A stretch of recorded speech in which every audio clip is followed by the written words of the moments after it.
Hello all, welcome to lesson 22 of the Queen versus Rook Endgame. This lesson will be the last one to cover the harassment defense that comes from the fourth rank defense.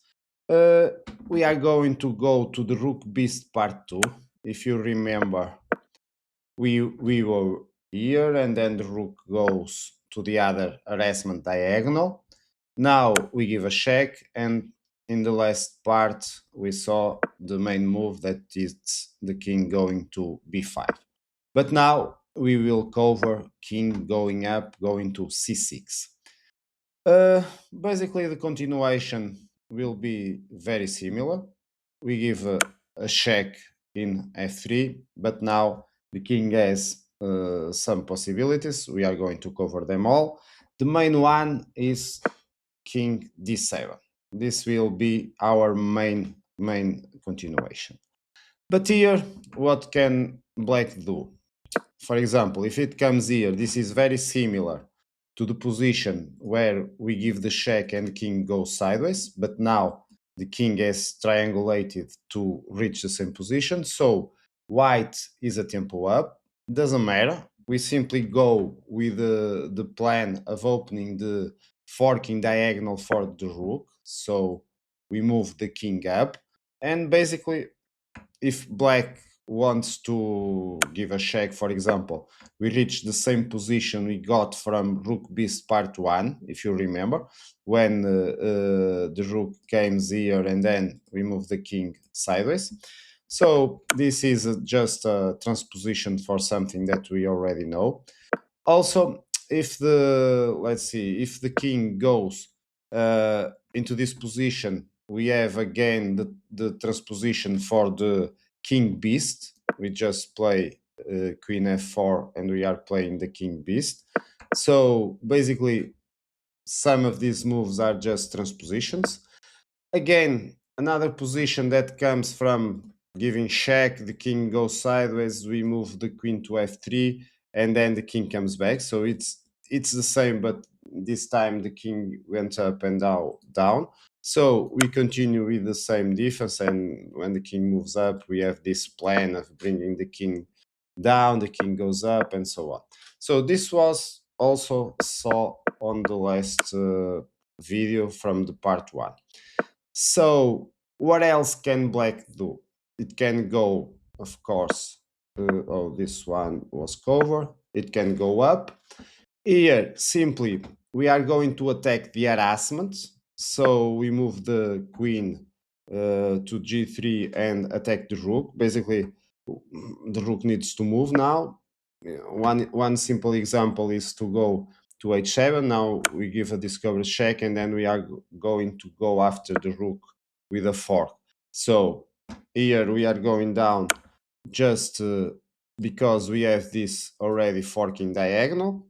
So the king needs to move, but again, it's just a question of maneuvering, and we will find a way to enter the forking diagonal and fork the rook and basically grab it and win the game.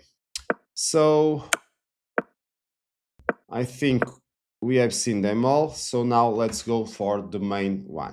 The main one is going queen d7. Now another difficult move, but we need to find it. It's I prefer to give a check. There are other ways, but I think this one is the better. Now, several moves again for black. The main one is to come back. We will see this in the last. But here black has a lot of possibilities. Some are easy, some are not so easy. If it goes sideways, we just attack the harassment again. We play queen f4, attacking the rook. Now, this is the harassment defense that we saw that comes from the third rank defense. So the easiest way, the main line is to go to the other side. We attack the rook comes back, move the king.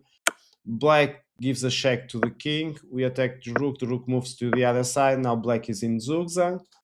The rook has no good place. Moves again, check, check, and we reach a fork. So this is one possibility, but we saw this in the harassment defense video. If the rook gives a check, for example, over here, we just remove and now the king has no good places. We attack the rook and simply wherever the rook goes, we will have an open fork diagonal. So it's just a matter of seeing where the fastest way to grab the rook. So again, coming back, if the king goes to the other side, it's very similar. We attack the harassment again. Let's see another possibility. Of course, we can also give a discover check for this way, but basically it's not as fast, but still possible. We give a discover check now in this term. Now we are going to start to cover the checking squares from the rook.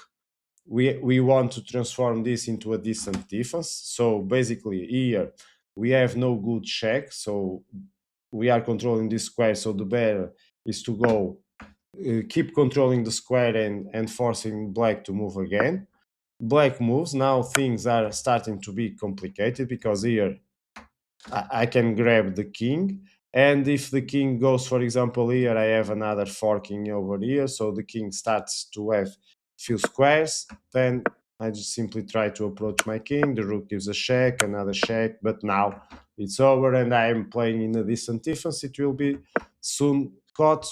Just for one quick example, and now the king moves away, and I grab the rook.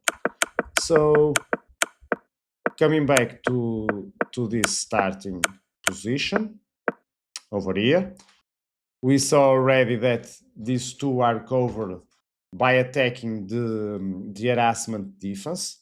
Let's see other possibilities for black. If black moves, for example, here, we simply go to the other side. Of course, we allow a check, but then the rook is exposed. It can come to a close defense. So basically, we will have a fork very fast. If you analyze the position from here, you can see easily that the rook has no way to escape. So this is an easier one. This is a bit more trickier before going to the main one of coming back. This is a bit more trickier, and there are some approaches, but my recommendation is to attack the harassment defense here, over here, because we normally are used to attack it from here, but I think this one is a bit more clever because now let's see some examples. If the king approaches again, we can go into a transposition to something that we already know. If it tries to move away, same thing. We even have two choices of transposition. I prefer this one. If it tries to keep the distance, we now should open the forking diagonal. So as soon as we can, we should open. So the rook has no place to go. So it's just a matter of maneuvering, and we will grab the rook. What other possibilities black has? Let's see, moving the rook. It's just a matter of going after the forking diagonal. So we give a check. Now, if you notice, the forking diagonal is over here. We want to go there, so check. The king goes here and now threats to go to the border, but we have this interesting square to cut it, so we give a check over here. King moves, and now we are near the forking diagonal, and it's game over. So coming back to the starting position, this move forces black to play, and basically it's good for us, and it's easy to win. So coming back, let's see the main line. The main line is to go back. Here we are going to approach this through opening the forking diagonal, because if the rook tries to check the king after, it won't have good squares to either way again, because as I told before in previous lessons, one thing that we don't want is to allow the rook to come to a close defense, and here we can control it. Let's see some possibilities. The rook gives this check.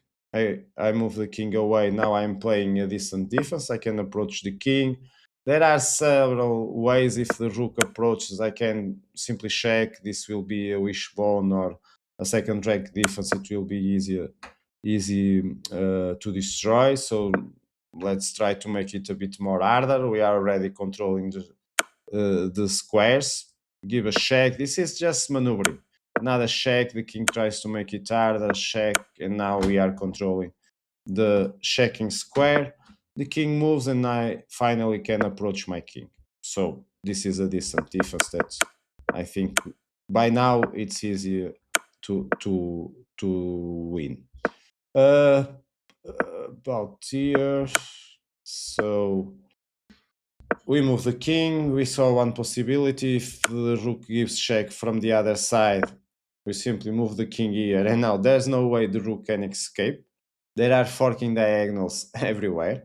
Let's see just one example. The rook moves, I give a check, and of course it will be very fast to enter the forking diagonals to grab the rook. The king moves, for example, here, and now, as you can see, the king can try to delay it a bit, but it will be a matter of time to reach the position where we can grab the rook. Let's come back a bit. And so we saw that after check, going check, and there is no solution, and it will be over. Let's see if we can find the last one to end the video. If the king moves away, well, this just allows us to attack the forking diagonal directly.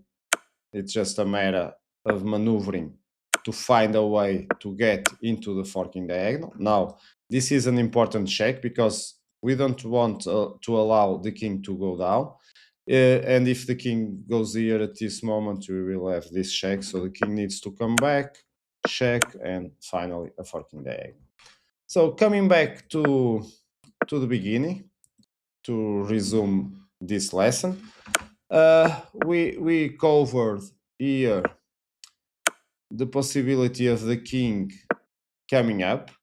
When it goes to c6, this is not the hardest defense, but we should also pay a bit of time to understand it because there are a lot of transpositions to previous known positions, but it can also trigger some confusion, and so it's always better to have it covered at least one time to get the idea. So we give a check. Main move is to go to f7. We give another check. These are basically the three moves that we need to remember. When the king comes back, we approach the king. So, and basically, if you are playing here, it's going to be easier.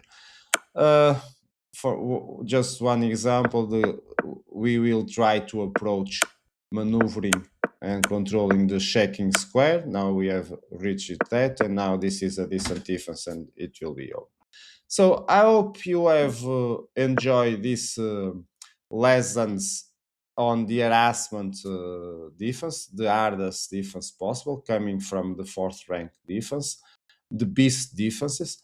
And now let's see if we can have another lesson just trying to show how this works in practice. And hope you are enjoying the course, and see you again in future lessons and videos.